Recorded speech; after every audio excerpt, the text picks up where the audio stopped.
After you ask your patient about their personal history of cancer and their family history of cancer, and you wrote it down on the family history questionnaire, then place barcode with patient's date of birth written on it on the swab.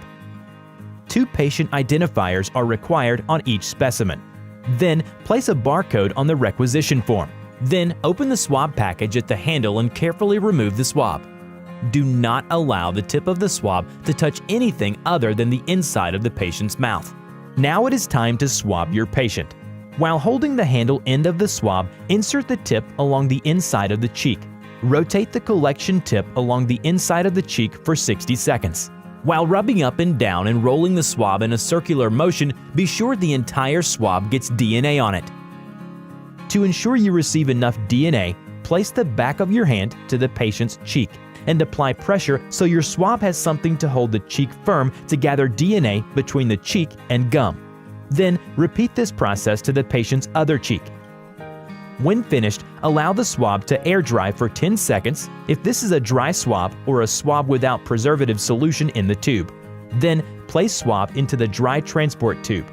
If you have a wet swab or a swab with preservative solution in the tube, then place swab in tube and shake vigorously for 10 seconds to make sure the entire tube has been coated with the preservative solution.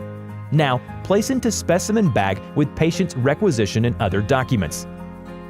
Here is the checklist of documents to be sent with DNA swabs. 2 identifiers on the specimen tube, barcode and date of birth. Completed family history questionnaire.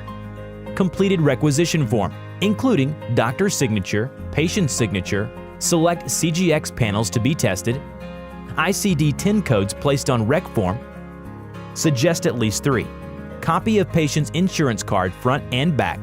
Note HMO plans are not accepted or because they don't pay for testing. Patient demographic sheet, critical test coverage request letter with doctor's signature.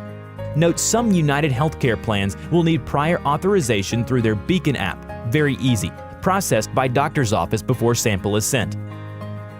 Doctors are the gatekeepers to genetic testing. We have an obligation to help patients understand their genetic risk and how testing can guide decisions about their health. Doctors, you can help your patients to better understand their personal risk factors or whether genetic testing is appropriate, and if so, how to proceed depending on your patient's results.